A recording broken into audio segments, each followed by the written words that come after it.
Hello, and welcome to our final author talk for Civil War on the Border 2025. Uh, this program is brought to you by the Watkins Museum of History. Our theme for the 30th annual Civil War on the Border series is Religion During the Civil War. This theme was inspired by our current exhibit, Foundations of Faith, Early Churches of Lawrence, on view through September 20th. And I've just been informed by our distinguished guest, Richard Carwardine, that he's actually been to Lawrence before. So that's very exciting for us.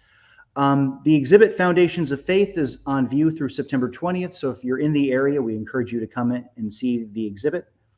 Author talks for Civil War on the Border 2025 are sponsored by John Nalbandian. So once again, thank you, John. Today, I'm excited to speak with Richard Carwardine, Emeritus Rhodes Professor of American History at Corpus Christi College, University of Oxford. Richard has authored several books, including the recent Righteous Strife, How Warring Religious Nationalists Forged Lincoln's Union. It's a very intriguing book, and I enjoyed reading it. Today, we will talk with Richard about Lincoln's faith and how it drove his policies in the U.S. war effort. So, Richard, thank you for joining us today all the way from the UK. Well, thank you, Will, very much for inviting me. It's a pleasure to be with you. There's a 6-hour time difference, so it's 7 o'clock in the evening here. But I've had a rest this afternoon, so I hope my energy levels sustain themselves.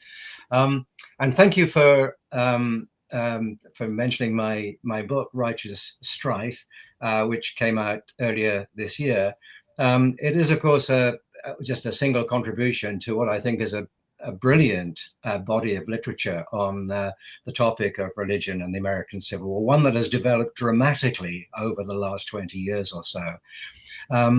This book really grew quite naturally out of my previous work on antebellum politics and religion, and my unending fascination with Abraham Lincoln, which really prompted the question: how did religious faith shape political conflict and mobilization during the Civil War? And I'll just spend a few minutes talking about that, and then we can perhaps jump into your questions. But I begin the book with an episode during the final year of the war, which some of your conferees will be familiar with. On May the 17th, 1864, the New York newspaperman Joseph Howard bought a lot of gold. And the following morning, before dawn, New York newspapers received for publication a copy of an astounding proclamation from Abraham Lincoln calling for 400,000 volunteers. The text seemed authentic, but it was a hoax. Howard's handiwork was designed to show the president's desperation, create a political panic, depress the stock market, and so drive up the price of gold. Well, this was an ingenious scheme for self-enrichment, but the scheme failed, although in fact 2 anti-war newspapers fell for the ruse to drive up the price of gold and printed the bogus document. Lincoln suppressed the offending publications by direct order that prompted a nationwide spasm of political acrimony. Howard's reward took the form of 3 months military confinement at Fort Lafayette. Now, this political drama is usually seen as an example of the fiery politics of American Civil War censorship and press freedom, but it's equally arguable and valuable for what it reveals about the intimate bond between the wartime Union's religion and politics. Mm-hmm. Howard thought his best chance of fooling people was to load his bogus text with what had become the familiar piety of presidential proclamations. Yes, I've got my most of the 5 paragraphs dwelt on national moral shortcomings, humility before God, the president's personal weakness, moral weakness, and the providential reckoning evident in military disasters. And the clincher came with the president's recommendation of a nationwide day of fasting, humiliation, and prayer to approach the throne of grace and meekly implore forgiveness wisdom and guidance. Well, as Lincoln's mimic, Howard recognized the public impact of the president's formal expressions of religious faith. Like others, he'd come to see how, under the weight of wartime leadership, Lincoln's religious voice had become more pronounced and assured. The president was not a declared Christian, but he had an unshakable faith that the nation was an instrument of providence and stood at the hinge of American and world history. So Righteous Strife then is a book about voices, not only Lincoln's, although that's extremely important to the book, but a multitude of others, and of making sense of their religious and political clamor. This, after all, was a nation in which 3 out of every 4 white persons professed a connection with a Christian church. Most of these were Protestants, and most of those Protestants were evangelicals. Now, the history of Civil War era religion once languished, but the field has blossomed in recent decades. You've heard from George Rabel, I know, whose work on the Civil War is just magisterial. Also the work, of course, of Harry Stout and Mark Noll. And we know a lot about the cultural grip of the Bible, the meaning and management of death, religion in the army, spiritualism, gendered faith, church conflicts. But collectively, they tell us that religious faith and institutions molded the lives of the civilian and military populations, North and South, and show that religious beliefs and devotion did not occupy a separate cultural silo, but influenced ideas and behavior in the round. But studies of wartime politics and nationalism have remained largely secular in their focus. Secular republicanism, of course, dealt with issues of freedom, rights, and constitutional order. They stoked the patriot fires of secular nationalism. Many key political figures of the era, like Charles Sumner or William Pitt Fessenden, were essentially rational and non-church-going thinkers. But the political iron of the new nation was forged on religious coals too. It's a seriously neglected topic in my view, reflecting, I think, the largely secular-minded modern academy and a belief that when 19th century politicians spoke with a religious voice, they did little more than decorate materialist and secular concerns with rhetorical idioms of faith. But in my judgment, that blind spot seriously compromises our view of the Civil War. So my purpose in Righteous Strife is to integrate the nationalist religion of the wartime Union into a narrative of politics and electoral mobilization. Even those citizens who didn't share the piety of the most devout engaged in an arena whose character reflected the intense moral clamor of the political pulpit. Religion bled into politics and vice versa. The existential threat to the Union crystallized nationalist thinking. Citizens turned as much to the pulpit as to the political platform in their search for patriotic meaning, instruction, and solidarity. Church congregations cheered ministers' sermons just as they would speakers on the political platform. Religious journals, newspapers, and addresses took political stands. Political newspapers and election materials carried sermons and engaged in religious polemics. And at the head of the Union was Lincoln himself. We cannot construct a window into Lincoln's soul and his religious identity, but what we can say is that others created that identity, or indeed identities plural, for him. These Christians clothed Lincoln in the mantle of providence.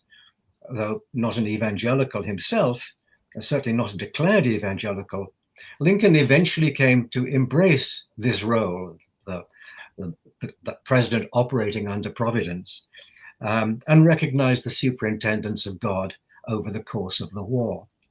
In sum, the interpenetration of politics and religion became the wartime norm. So that's really what I want to say by way of introduction. So back back to you.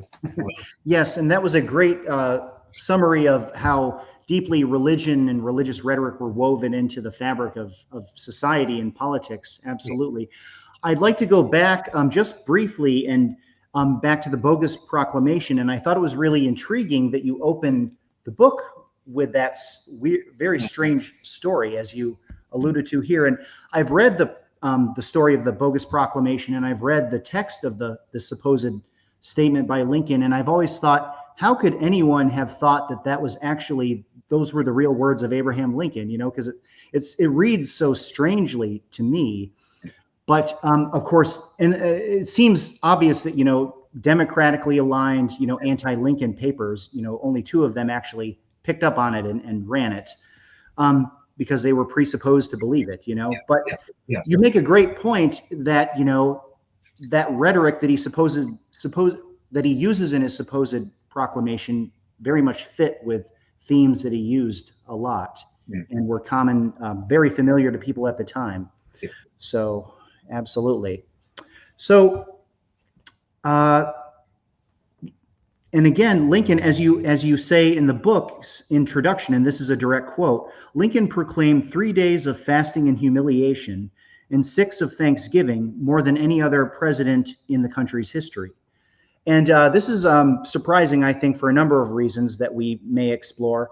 But first of all, let's define our terms. And what did it mean in earlier eras when a national leader called for days of Thanksgiving or fasting or humiliation, which in most people's vocabulary means something a little bit different? And you also mentioned, you know, you alluded to the secular-minded modern academy, by which I think you mean historians primarily. But yes, why don't you know, we live in a more secular time now generally. Why don't national leaders use this rhetoric today, at least not in the West? Yeah, well, as you say, yeah, that world has long gone. Although I suppose there's still a legacy in the annual Thanksgiving holiday in November, which of course was established by Lincoln during the course of the Civil War. But into the second half of the 19th century, fast days were regular community events commanding broad popular support.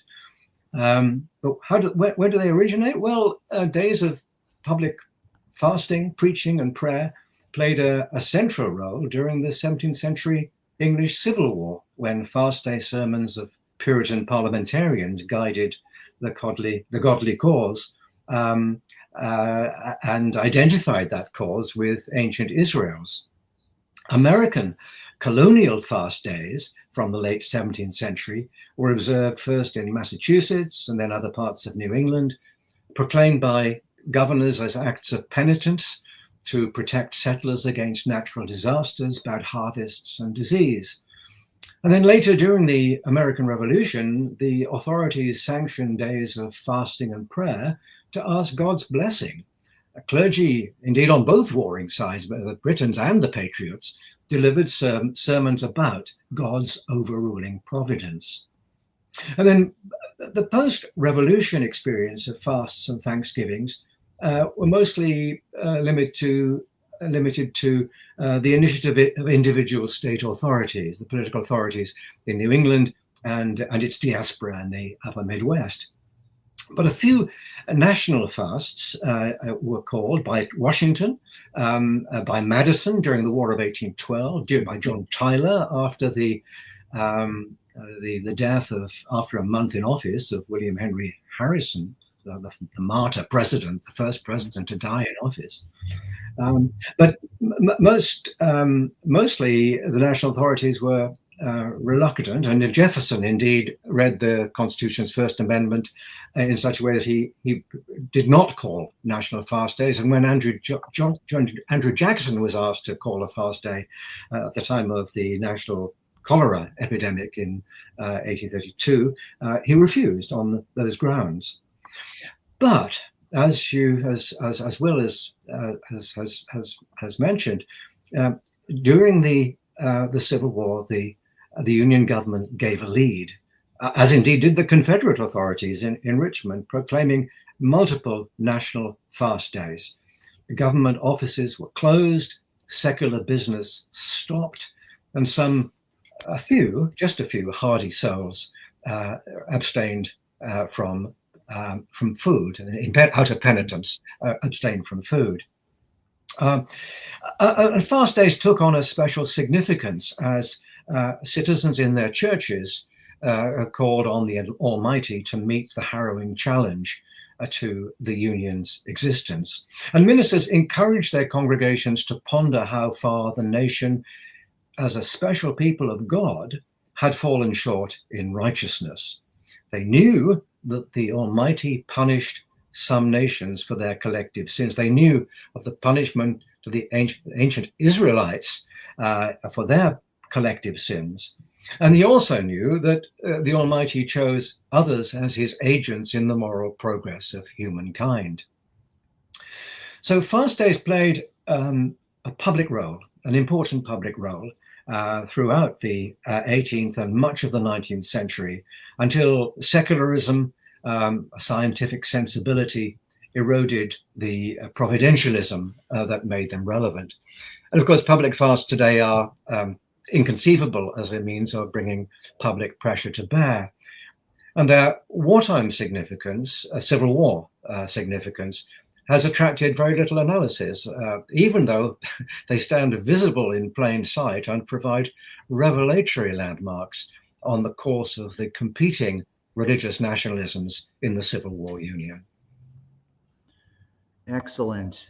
Very interesting. So let's dive a little bit deeper into American concepts of religion and this concept of religious nationalism. So scholars have long argued that Americans have a civil, and it's sometimes called a civic religion, which is said to unite us by highlighting our founding documents and other elements of democracy. But you point to religious nationalism as a force that actually caused divisions in the 19th century and helped bring on the Civil War. So tell us, what is religious nationalism? Well, I suppose you can, it's an elastic concept, and undoubtedly different people, different historians would define it in different ways. I use the term pretty straightforwardly to mean, quite simply, the fusion of religious purpose and nationalist vision, where religious and national identities are interwoven and mutually reinforcing. Because religion in the United States, from its founding to the Civil War, offered a sacred framework for defining the nation and prescribing its course. The fusing of Christian piety with reverence for the new American Republic followed naturally from the participation of patriot clergy in the colony's struggle for independence. In a torrent of revolutionary sermons, they seized on the events of the revolution, the forging of intercolonial unity, the emergence of Washington as leader, the crushing of a mighty foe of an unequal contest. They seized on these events as hard evidence that the God who had guided their Puritan forebears towards their city on a hill was now having his favor on the new nation. And in American Republican institutions, God had established a model for the world that was designed, as a revolutionary Presbyterian insisted, to prepare the way for the promised land of the latter days. Well, as you note, Will, the sociological concept of civil religion posits a common unifying a quasi-religious belief in the nation's political symbols and founding texts. But contending expressions of religious nationalism have the opposite effect. They foment cultural conflict and political disruption. And this was, as I'm sure many of your conferees will know, this was the case with the growing sectional divide over slavery in the growing republic. Early in the 19th century, as we know, Christians north and south generally understood that the institution of slavery was a necessary evil that would gradually die out. But then the doubling and tripling of the slave population, a booming economy in staples, particularly cotton, encouraged a sea change in Southern attitudes. And by mid-century, white evangelicals in the slave states had reached a pro-slavery consensus that the peculiar institution, slavery, was neither transient nor evil, but a positive good. I give you an example of that. The student Iverson Brooks, whose papers are there in the Southern Historical Collection at Chapel Hill. He was a student at Chapel Hill in the 18 teens, and he spoke out against slavery as he put it, a moral wrong to the African race, justified only upon the grounds of necessity.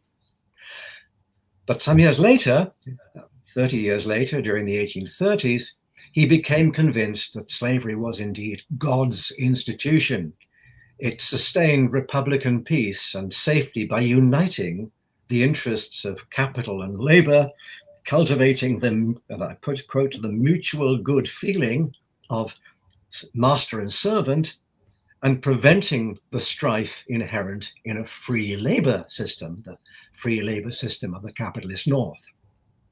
Southern slaves, he made the case, were the most contented and happy people on earth, while whites in the South enjoyed equality of social and political intercourse, unique in the civilized world. Well, of course, Northern churches responded with alarm at this moral upheaval in the slaveholding South.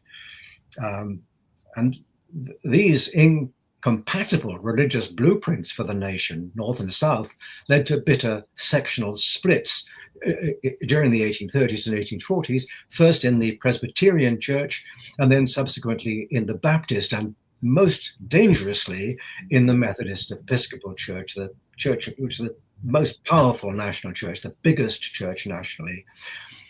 Free State evangelicals lamented what they saw as a great apostasy in the South. I quote here the Methodist Bishop Leonidas Hamlin.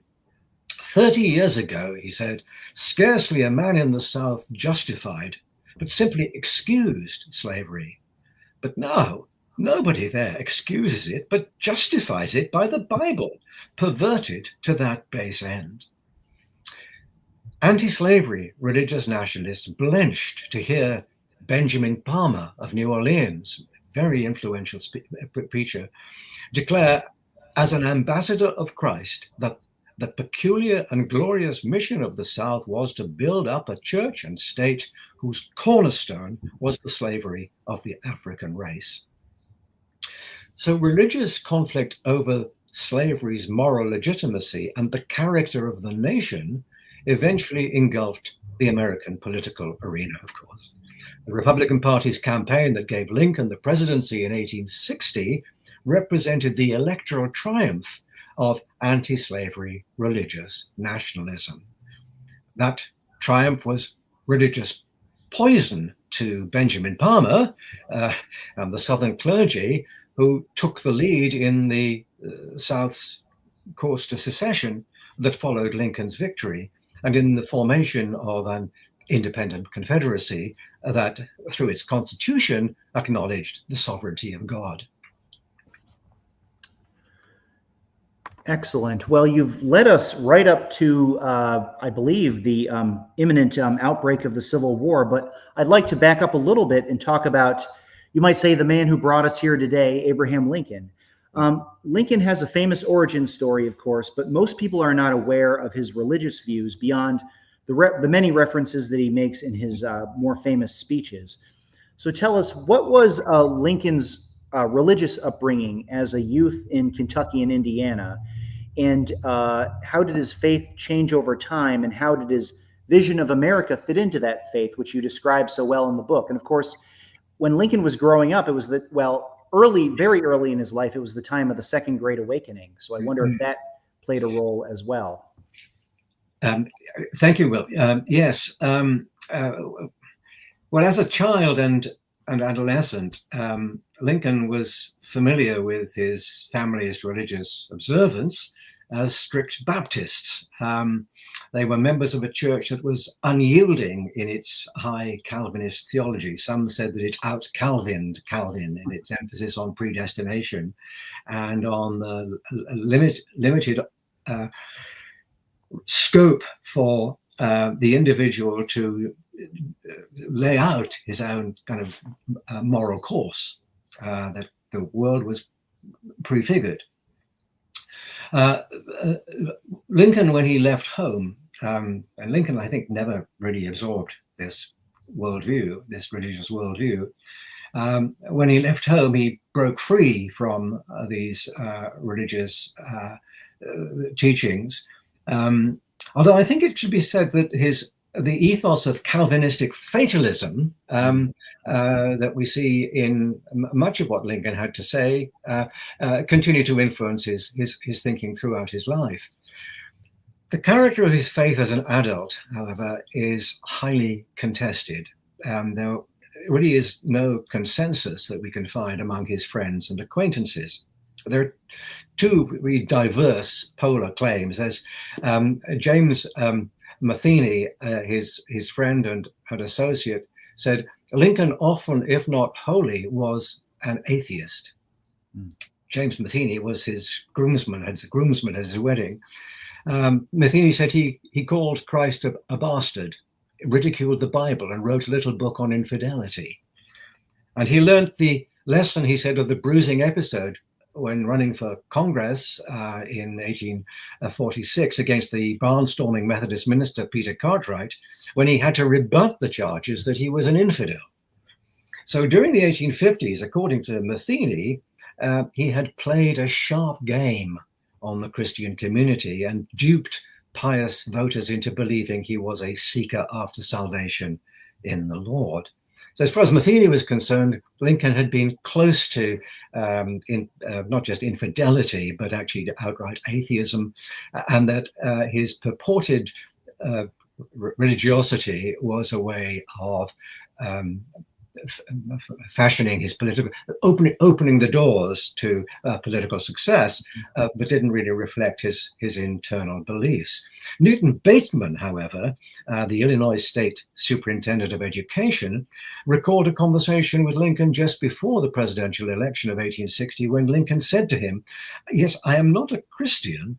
God knows I would be one, but I have carefully read the Bible. I know there is a God, and that he hates injustice and slavery." So what can we say for certain?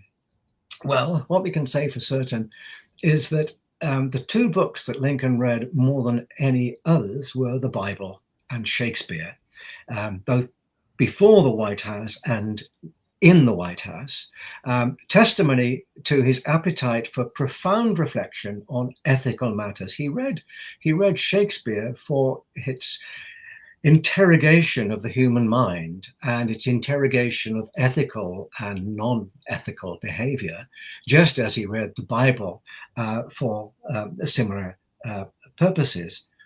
Secondly, it's clear that Lincoln's views as an adult evolved. I mean, what person's views do not evolve over, a few do perhaps stick firmly to where they started, but in the case of most individuals, their thinking and their practice changes over time.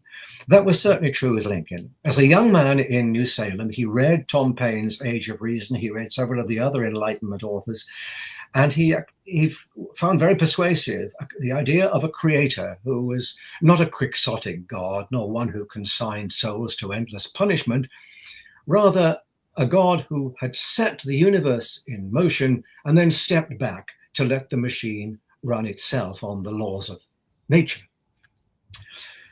But moving to Springfield, Lincoln for the first time met college-trained ministers capable of engaging intelligently with unorthodox views. Lincoln rented a pew at the Presbyterian Church, First Presbyterian Church, whose old school minister, James Smith, had written a massive intellectual defense of orthodoxy, copy of which he gave to Lincoln. Whether Lincoln read it from beginning to end, I'm not sure, but he certainly was familiar with the theology of James Smith as a learned man.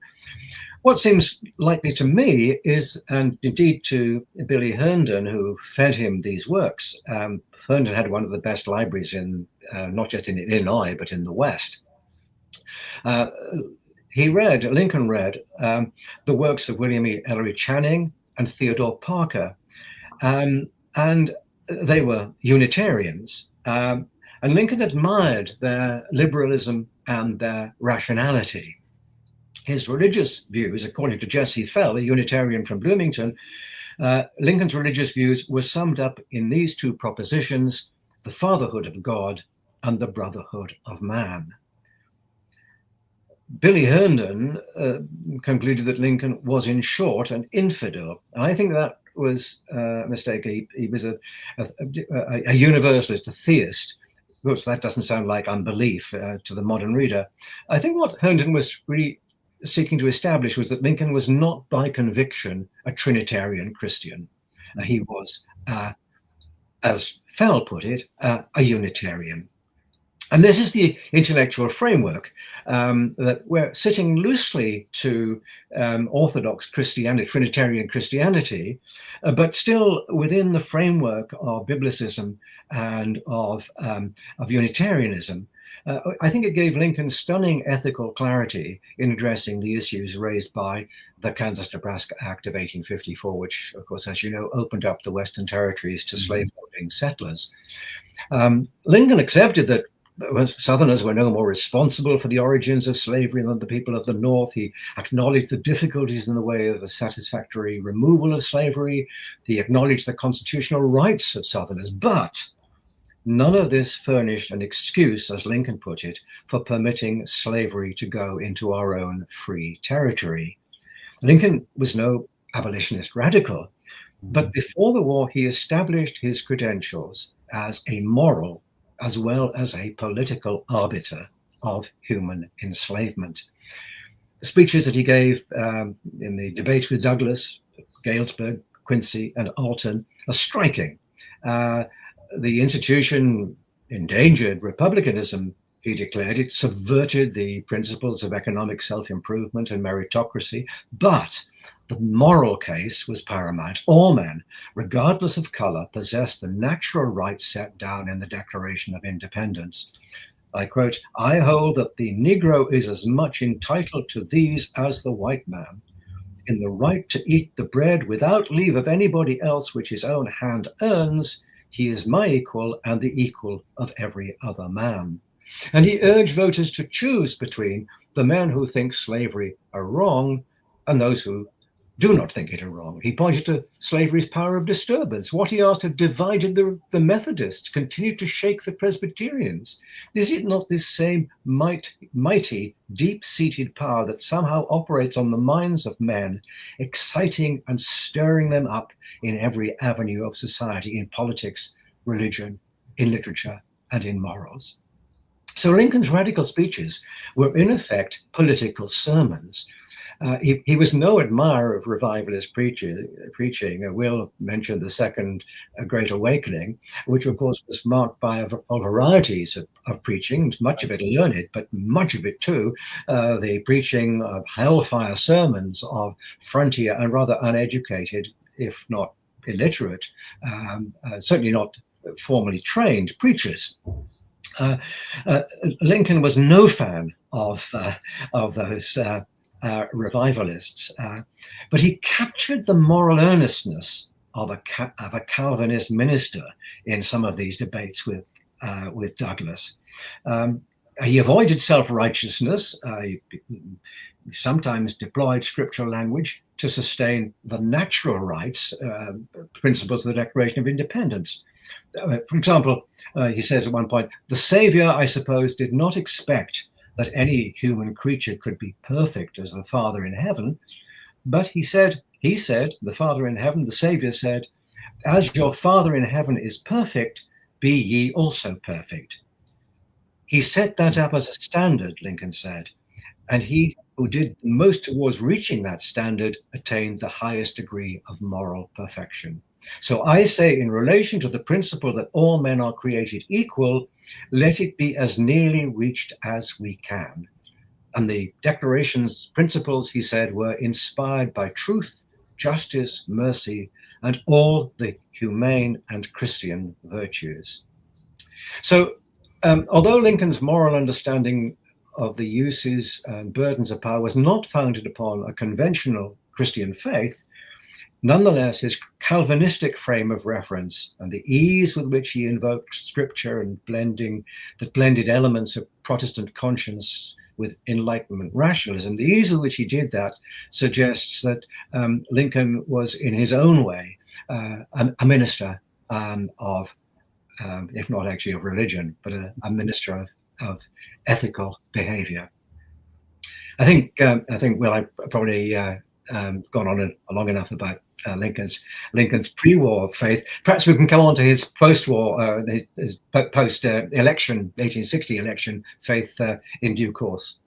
Yes, and I liked I was struck by your characterization of Lincoln as a minister of, what was it again? A minister of ethicism or morality or ethical behavior. Yes. Yeah, that's such a great way of capturing, how he was able to extract that moral element of faith without adhering to any particular church. It's so interesting. And so to get into the time of the Civil War, historians know this, but I think a lot of the public are not aware of the extent to which Lincoln was not popular among several factions, even in the North during the war. And you point out that, and again, historians and other people are aware of this. The war wasn't just the fight between North and South, but it was also a struggle in the Union states, the states that stayed loyal to the Union, between the anti-slavery activists and the conservatives, and that this, as you characterize it, was a profound religious clash as well. Yeah. So who were the competing factions in this religious clash, and what were their main differences of opinion throughout the war? Very helpful and a very good question, Will. Thank you. Yes. Well, I place this clash between what I call the anti-slavery and conservative nationalisms in the wartime. I place them really at the heart of the war's political narrative, from the shattered optimism of the early months, the abortive Peninsula Campaign, the Emancipation Proclamation, the unprecedented slaughter in the summer of 1864, then Lincoln's re-election, and the congressional passage of the 13th Amendment, the anti-slavery amendment, and of course, eventually to the Confederate surrender. And now, in the binary divide between pro-union nationalists, the emancipatory nationalists, the emancipators, slowly gained the advantage, and the conservatives railed as they watched their precious world slipping away. Anti-slavery nationalists, what do I mean by that? Well, they took their cue, as Lincoln did, from the principles of 1776. These were men and women, black and white, who believed that the propositions of the Declaration of Independence had to prevail over the interests of the Southern enslavers. Slavery, as they saw it, was the nation's greatest sin. It flew in the face of God's higher law. It flew in the face of Christian compassion, human rights, economic justice.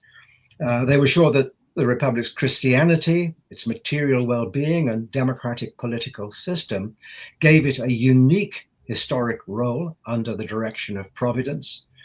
Their faith can be described, I think, as millennialist, meaning that they saw the world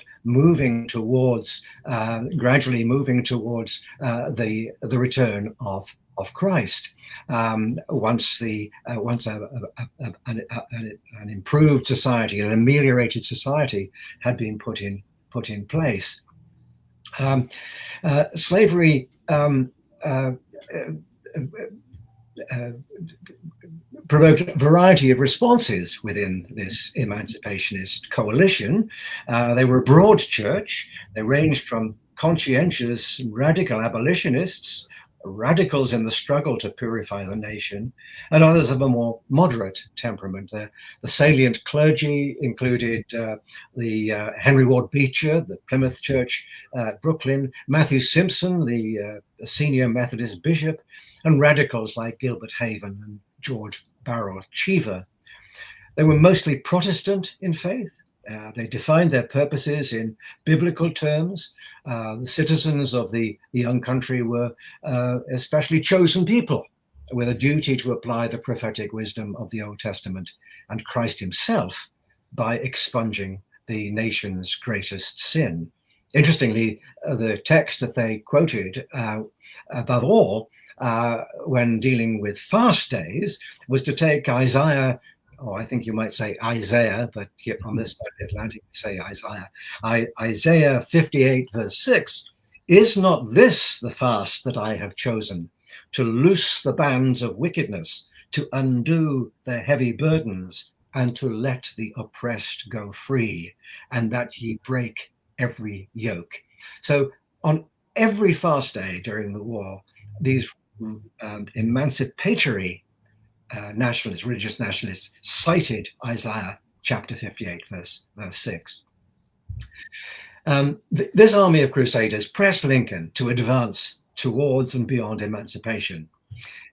They were Republican and Union Party loyalists. They urged the administration to be bold against rebel slaveholders, to bring freedom to the slaves who were now increasingly escaping over the advancing federal lines. They urged Lincoln to bring about emancipation in the loyal border slave states, and of course, to end slavery in those parts of the Confederacy returning to Union control. Only, it has to be said, only a small minority of white abolitionists shared the goal of complete racial equality, which of course animated African-American activists. But common to the mobilizing of all anti-slavery nationalists was moral outrage over the sinfulness, injustice, and social evil of enslavement.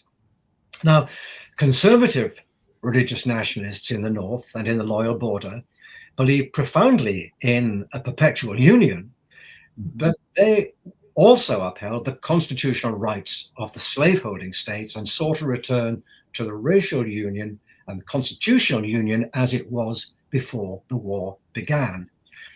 And in many cases, they gave religious sanction to a white supremacist, pro-slavery, and anti-authoritarian position, and blamed Puritan fanatics for the bloody course of war. The major themes of their political attack included the moral iniquity and folly of emancipation policy. They saw no wrong in slavery per se. They pointed to its practice amongst the Old Testament patriarchs. They pointed to its presence in the Roman Empire in the time of Christ, and Christ had entered no protest. And they were utterly mystified that any sound Christian should fall for what they judged the unscriptural nonsense spouted by the abolitionists.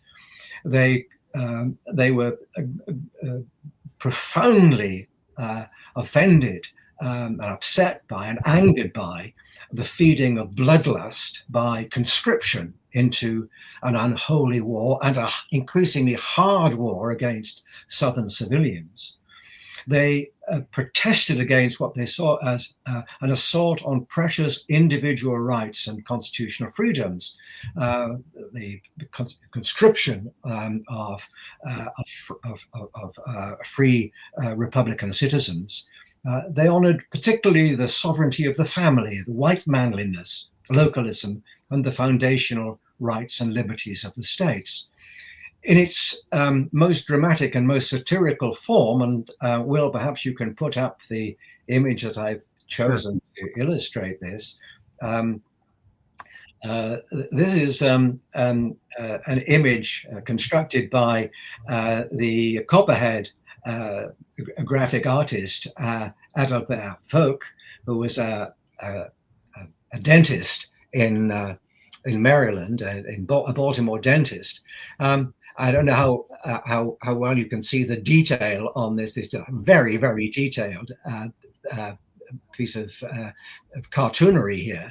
But let me just say, in summary, what you can see if you look up get to it close, what you will see is a kind of apocalyptic representation of the Union war as a diabolical betrayal of the Christian religion.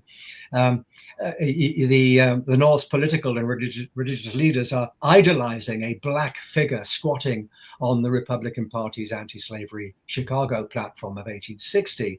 The cloven-footed altar is inscribed, "The end sanctifies the means," and bears the head of a devilish Lincoln. Puritanism is the foundation stone of a sacrificial bloc whose upper tiers incorporate the fanatical creeds of the North that New England had spawned: atheism, rationalism, witch-burning, socialism, spirit-rapping, and free love. And these mad corruptions of true religion are capped by the headstone, Negro worship. And a slaughtered white man is offered up as a sacrifice. Henry Ward Beecher wields the knife, his action illuminated by a blazing torch held by the Republican radical Charles Sumner. A separate pedestal supports a revered statue of John Brown holding a pike, and a praying Harriet Beecher Stowe kneels on a copy of Uncle Tom's Cabin. In the distance, a ruined church with vultures circling above signals the willful destruction of Orthodox Christianity, and the ghostly image of an apocalyptic horseman rides across the sky. Well, this, of course, is conservative a conservative, capital D, democratic position in extreme. By no means all Democrats build their argument in quite this way. But the problem for conservatives, unlike the problem for the emancipationists, was that there were some underlying fault lines, which meant that it never was any greater than the sum of its never greater than the sum of its parts.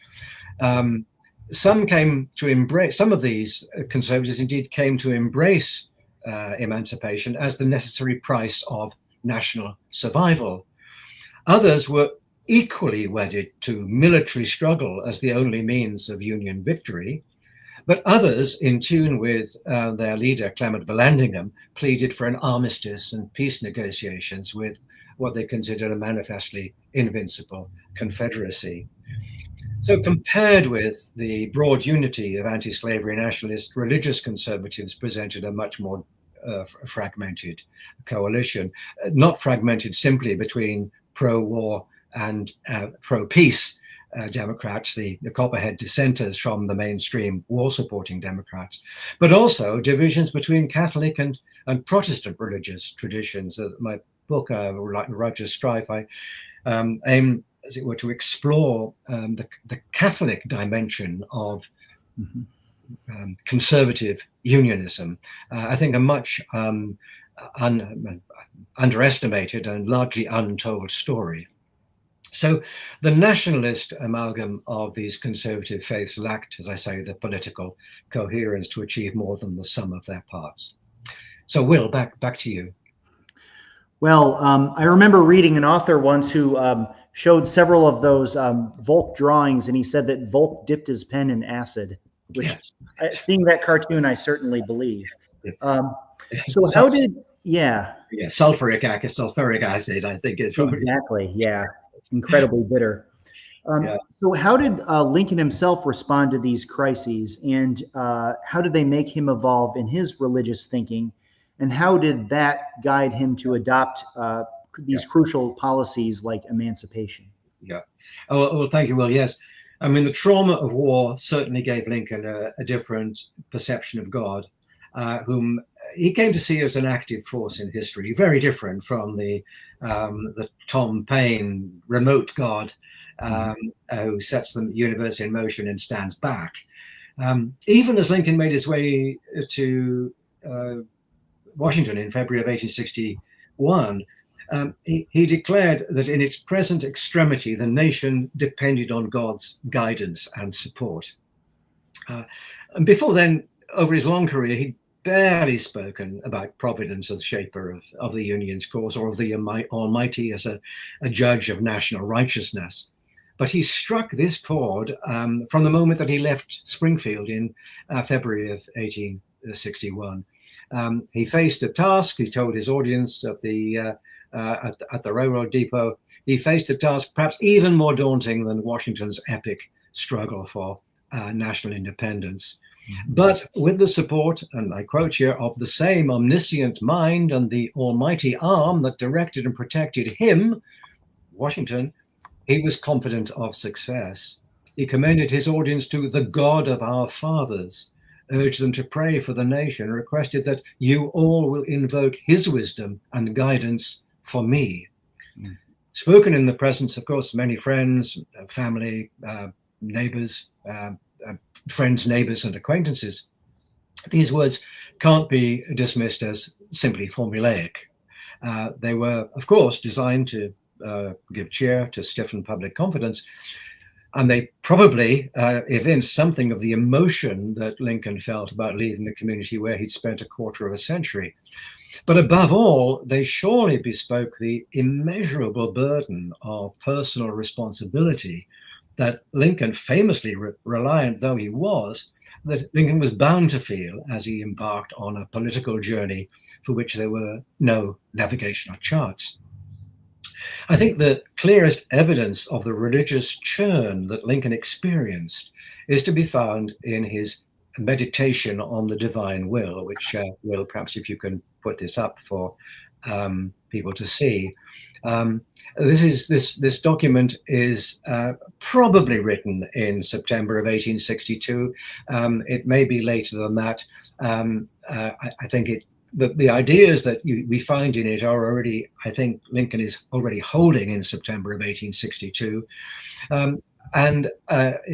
Lincoln has a pretty clear hand, but let me nonetheless read out what he says. It's a very powerful, interesting, almost kind of Euclidean logic to it once you accept the premise. The premise is the will of God prevails. In great contests, each party claims to act in accordance with the will of God. Both may be and one must be wrong. God cannot be for and against the same thing at the same time. In the present civil war, it is quite possible that God's purpose is something quite different from the purpose of either party. And yet the human instrumentalities, working just as they do, are of the best adaptation to effect his purpose. Then follows this quintessentially Lincoln statement of caution. I am almost ready to say this is probably true, that God wills this contest and wills that it shall not end yet. By his mere quiet power on the minds of the now contestants, he could have either saved or destroyed the Union without a human contest. Yet the contest began, and having begun, he could give the final victory to either side any day. Yet the contest proceeds. Here is Lincoln's evidence of Lincoln's providentialist turn. And this turn shaped a much more capacious, and even more capacious, moral framework that led him to embrace emancipation, a new birth of freedom, and eventually the equality of civic opportunity for both black and white, as he set out in what would be the final speech of his life in April of 1865.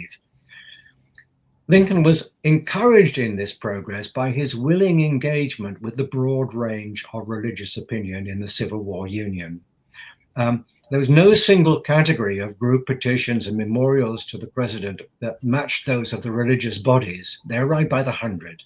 There were blizzards of incoming correspondence to the executive mansion, religious encouragement and advice from subtle theologians to some crazies, eccentric visionaries. And above all, there were his meetings with religious deputations, conversations with the devout, where the focus was on notions of national wrongdoing, penitence and redemption, and inevitably, by logic, slavery. And I give you perhaps the most notable, one amongst the most notable, was the deputation of Chicago ministers who came in September of 1862 to press the case for emancipation. unaware that Lincoln, of course, had in his drawer a preliminary Emancipation Proclamation that he'd already presented to his cabinet in July.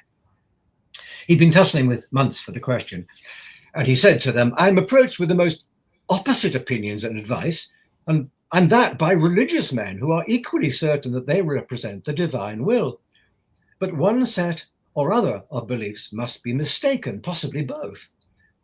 But when the visitors, these Chicago visitors, remarked that nevertheless the truth must be somewhere, and they appealed to the president's intelligence and his faith in divine providence, Lincoln replied, "Unless I am more deceived in myself than I often am, it is my earnest desire to know the will of providence in this matter, and if I can learn what it is, I will do it.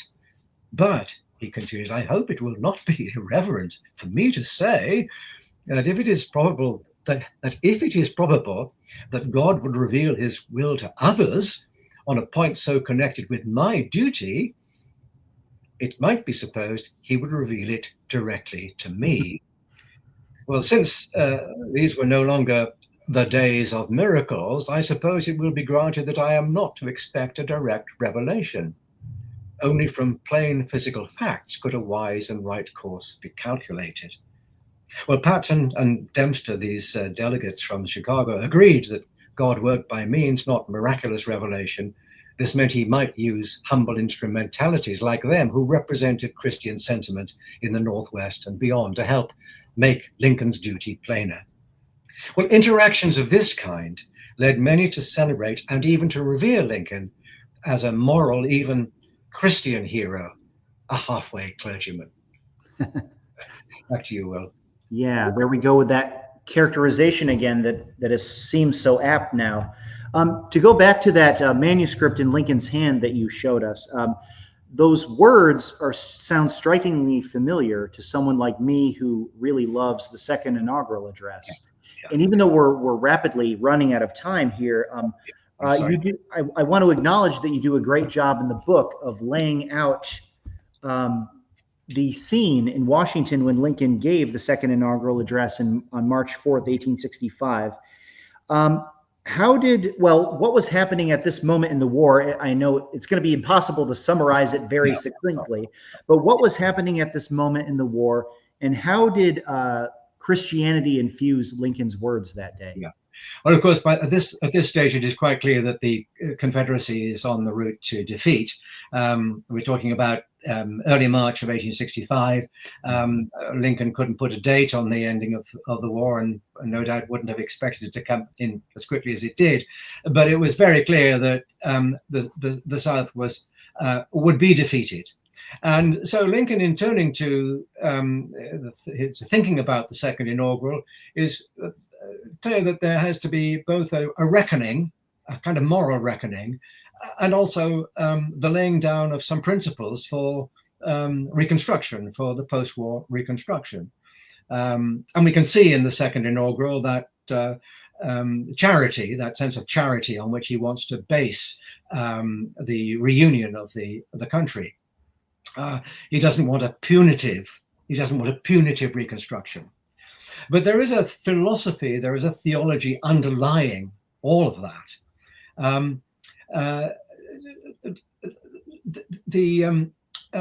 So when he sets out to speak in the second inaugural, he reflects on God's purposes, and he invokes in this short document, 700 words. I think the only shorter second inaugural is that of George Washington in his second inaugural. Otherwise, it's a very short, but really, really, really just highly distilled, powerful piece of writing. He invokes God 14 times. He quotes or paraphrases 4 passages of scripture, and he talked about prayer on 3 occasions. Both parties read the same Bible, says Lincoln, and pray to the same God, and each invokes his aid against the other. He drew on the book of Genesis and Jesus' Sermon on the Mount. It may seem strange that any man should dare to ask a just God's assistance in wringing their bread from the sweat of other men's faces. but let us judge not that we be not judged. You might say that's a sly point at the South's expense, but this was not Lincoln's major purpose. It was really to ground the speech in God's perceived purposes, that the prayers of neither side could be answered fully. The Almighty has his own purposes. So here we are, and once again, with Lincoln's providentialist ideas of a civil war willed by God and contested by parties whose purposes were quite possibly not his. And he arrested his audience by attaching American national significance to Christ's words, "Woe unto the world because of offenses. For it must needs be that offenses come, but woe to that man by whom the offense cometh." Lincoln saw no reason to doubt that American slavery, not Southern slavery, American slavery, was one of those offenses which in the providence of God must needs come, but which, having continued through his appointed time, he now wills to remove, and that he gives to both North and South this terrible war, as the woe due to those by whom the offense came. So the whole nation was complicit in the sin of slavery. It was made durable by the North's political support and commercial involvement. And fondly do we hope, fervently do we pray, that this mighty scourge of war may speedily pass away. But if God in his providence willed that it continue until all the wealth piled by the bondman's 250 years of unrequited toil shall be sunk, and until every drop of blood drawn with the lash shall be paid by another drawn with the sword, as was said 3,000 years ago, so still it must be said, the judgments of the Lord are true and righteous altogether. It's an extraordinary document. Lincoln was really led into a complex reading of what he called the flawed, almost chosen people of the United States. I'll end by saying that, Lincoln's second inaugural lacked braggadocio, it lacked hubris, but he was proud of what he had written. Lots of wisdom in that document, I suspect, he told the painter Francis Carpenter before he held up the speech before he delivered it, and said that to Francis Carpenter, who was there to paint the painting of the signing of the Emancipation Proclamation. There's a more important document, however, I want to point to it. It's the private letter that Lincoln sends to Thurlow Weed. Lincoln said that he expected the speech to wear as well as, perhaps better than, anything that I have produced, but I believe it is not immediately popular.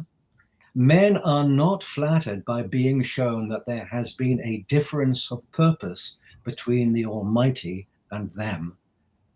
To deny it, however, in this case, is to deny that there is a God governing the world.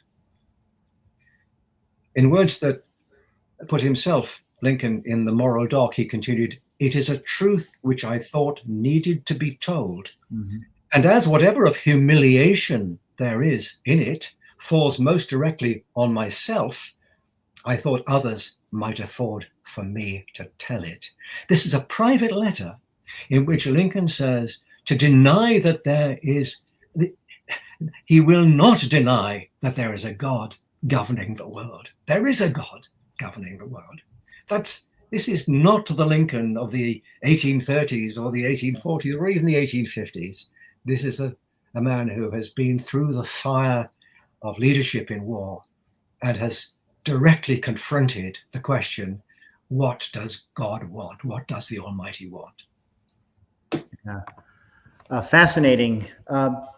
Now, we're wrapping it up here, but I have to ask, in the epilogue of your book, you argue that after the war, the factions that had united in the effort to end slavery, and they had, of course, come together in Lincoln's Republican Party, they broke apart again. And this set the party on the road to becoming what it is today, a party that is very different from Lincoln's Republican Party. So how did the Reconstruction period make this happen? Yeah, of course, the Reconstruction period is a really important period in, in the breakup of the coalition, the Emancipationist coalition.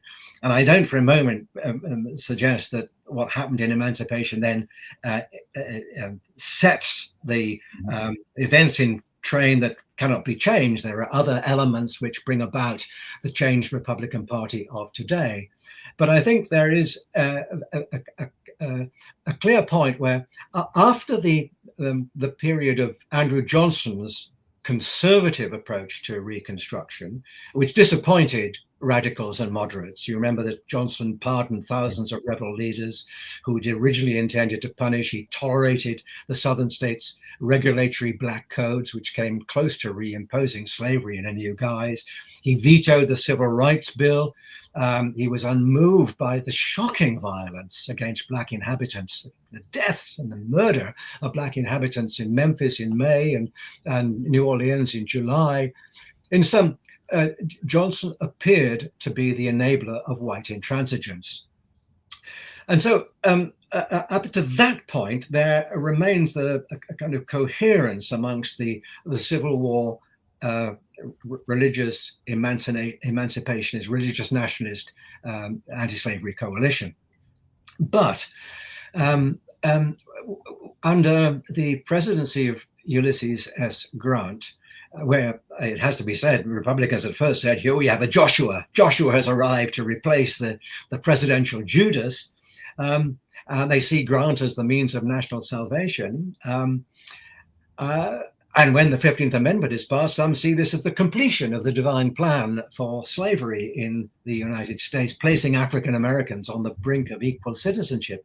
But from then on, the single-minded emancipationist wartime coalition frayed as Northern evangelicals confronted indomitable Southern defiance, notably the violence of the white supremacist Ku Klux Klan. Most former abolitionists continue to support the armed enforcement of a Reconstruction program dedicated to equal rights, but some conservative evangelicals attributed white resistance to over-hasty imposition of black equality, especially by carpetbaggers who encouraged impudence in the ex-slaves. And from 1877, after a disputed election, Republican Reconstruction perished, with half of wartime evangelical abolitionists putting reconciliation before enforcement. The anti-slavery forces, so powerful in 1864 and 1865, had been ground, as it were, between the upper and nether millstones of reconciliation with the white South on the one hand and protection of freedmen's rights on the other. And a growing spirit of national reconciliation suffused white American culture by the 1880s and the 1890s, as the South's redemption myth of the lost cause told of a suffering white South. Northern Protestants faced distracting new challenges. The evangelical hegemony in the antebellum nation could no longer be taken for granted. The buoyancy, the optimism of Civil War era evangelicalism is now being challenged by the immigration coming from Catholics, Jews, and members of other non-Protestant faiths, making them a more conspicuous northern presence. Many evangelicals saw in this an existential threat to the kind of nation that they had expected to develop when they were looking at it in the 1840s and the 1850s. And by 1900, the liberal and radical evangelicalism that had driven Lincoln's anti-slavery nationalist coalition was being overtaken by a reconfigured American Protestantism, and its broad outlines remain recognizable today. After the war, Black Christians moved into their own African-American churches, inspired by a belief in their special place in God's national plan, while white evangelicalism gravitated to a more conservative theology and social agenda. Scriptural literalism lost its taint. Growing numbers of northern and western evangelicals joined with southern whites behind scriptural fundamentals and the conservative religious movements that they encouraged. And like their evangelical antebellum predecessors, reformist, optimistic and modernizing, these white fundamentalist Christians put personal piety before social change.